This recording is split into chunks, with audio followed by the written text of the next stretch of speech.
everyone, welcome back to my channel. I am Coach Michelle Mills, the Eczema Coach on Instagram, and today we're talking about why certain foods might be causing you to either flare or itch. So get ready for a video because I have tons of tips, tricks, and reasons why that might be happening to you. Okay, so people who have eczema tend to have different root causes, different things going on in their bodies, their different organ systems, their guts, their liver.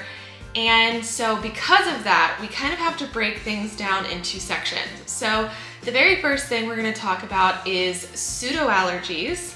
And then we can dive into histamine or salicylate intolerances. And then towards the end, we can talk about foods that just are not good for eczema at all. So diving right into pseudo allergies. Pseudo allergies are essentially, they say that people who have eczema a lot of times have intestinal permeability, AKA leaky gut. And so because of that, which can be caused by stress, poor diet, use of medications, you can end up with intestinal permeability. And when this happens, basically your gut lining is one cell thick. And so if you imagine these two as cells, what happens is the tight junctions, which basically hold them together, can become looser or just break altogether. And so because of this, different things can pass into the bloodstream. And they say that pseudoallergies are often a cause of intestinal permeability, where the immune system is going to start marking things as bad. So let's say your eczema was really, really bad for a period of time and you ate eggs every single day. And now every time you eat eggs, you tend to flare up and get super itchy. That could be because your immune system has marked eggs as bad. Since it was something that was super common in your diet, it's a little bit hard to explain as to why that would occur regarding intestinal permeability, so that's something that you could research on your own. But pseudoallergies are commonly from foods that you've ate often that your immune system has then marked as bad.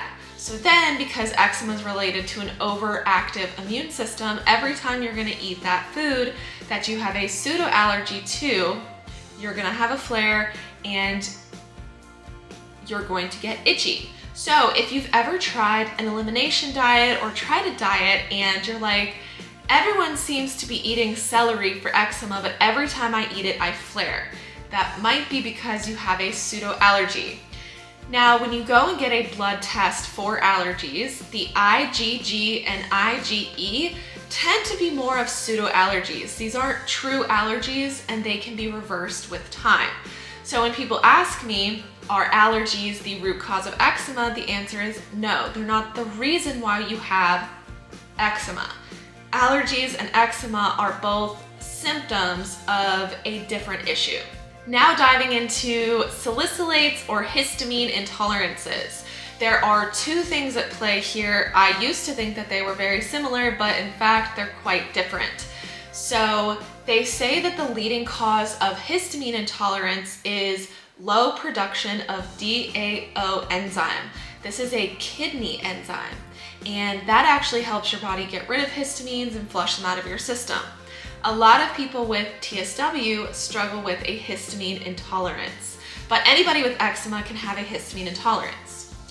Your liver contains enzymes and things that can clear other sorts of chemicals out of your body, even if they're plant chemicals, even if they're safe plant chemicals. And so salicylates are a type of plant chemical that you can become very intolerant to if you've developed fatty liver.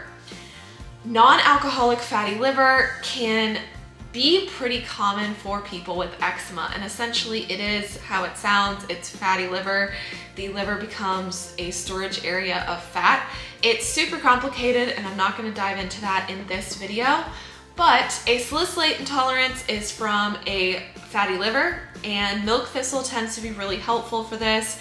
Quercetin, glutathione, celery, blueberries, and goat kefir can be really helpful for clearing out your liver and aiding in that liver detoxification and helping you with fatty liver.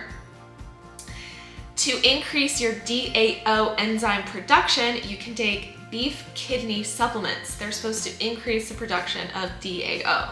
There's a couple more things that you can do for that, but again, we're not going to dive into that in this video. The last thing we're going to talk about are foods that are in general just terrible for eczema. So I made an acronym up probably 4 years ago, and it's fridge foods, FREDG. Fridge foods in general can be inflammatory, especially if your gut isn't tolerating eggs, dairy, and gluten. So we can kind of split this into two. So the F and the R, fried foods and refined sugar. These can cause eczema, and in general, they can cause bad health. Fried foods being anything where somebody is using an oil to fry something, and usually you're eating fried foods out and they're using really inflammatory oils to cook their foods, okay? Refined sugar, like white sugar, brown sugar. Refined sugar is absolutely referring to things like corn syrup as well. So these are going to lead to bad health in general.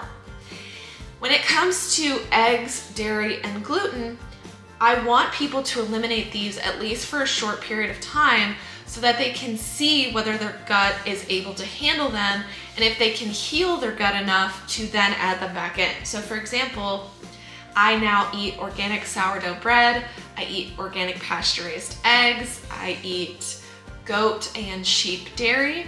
And so this isn't for you to get off of gluten, dairy, and eggs for your entire life. However, I do recommend you stay away from fried foods and refined sugar as much as you possibly can. So go on a basic elimination diet, try to get all of those things out of your diet and see if your eczema improves. From there, you can kind of see foods that are causing you problems, like seemingly healthy foods, like let's say you're reacting to something like spinach. That could tell you that you have a histamine intolerance, a salicylate intolerance. So I actually have a guide, it's a Google spreadsheet, where I have written down as many foods that I can think of. And now these are whole foods. They're not gonna be things like pizza bites, but they're things like tomatoes and gluten and just like all the components of a pizza roll, I guess, are listed in this. It's called the Ultimate Eczema Food Guide, and I'll link it down below for you guys so you can check that out. But basically you can use that guide to then see what foods are causing your body to flare or to get itchy. From there, you can say, okay, it seems like I have a histamine intolerance. Let's focus on increasing my DAO production. So this is exactly how I coach people inside of Empowered Eczema. If you ever want to work with me, this is the sort of working together that we're going to do to figure out what your body is reacting to and what it's not reacting to. So going back to foods in general that are just not good for eczema, it's gonna be processed foods. So I highly encourage you to switch to whole foods. So we're not eating things like ice cream, pizza, anything fast food is just a no-go when it comes to healing your body from some sort of issue.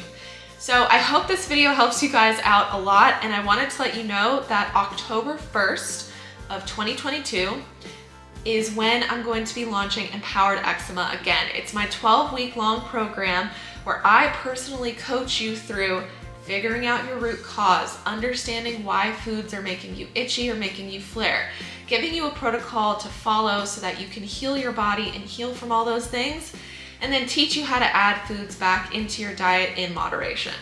So if that sounds like something that you're interested in, make sure to go to coachmichellmills.com and you can check out my coaching program. So thank you guys so much for watching this video. Please give it a big thumbs up. And if you aren't subscribed, please subscribe. I'm gonna start making videos as regularly as possible on eczema, skincare, healthy living, and I will see you guys in my next video.